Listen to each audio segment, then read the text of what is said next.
ChatGPT Plus subscribers now have access to the Code Interpreter plugin. As a non-developer, what can and can't Code Interpreter do for me? Let's get into it. First, let's talk about what it cannot do. It cannot interpret images. As you see here, I gave it a JPEG and it described what it thought it saw. This is the JPEG I gave it though, and that is absolutely not what it described to me. Now, we were told that GPT-4 will eventually be multimodal, so I guess we're still waiting on that. So, here's looking at you, OpenAI.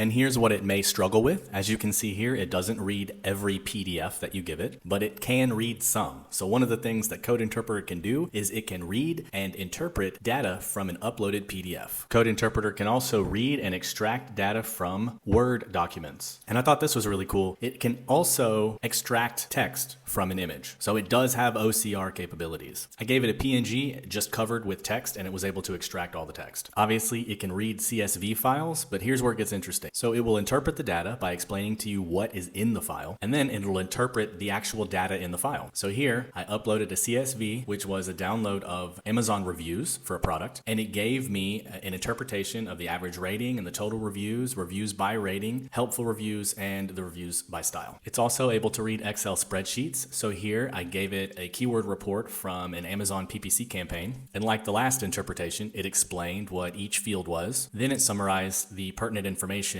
from those fields. And then when I asked it to visualize the data, it gave me charts. Code Interpreter is also able to read PowerPoint presentations. So yeah, Code Interpreter is great for ingesting, explaining, and visualizing data from files, which is super useful even for non-developers. Hope this is helpful. Cheers.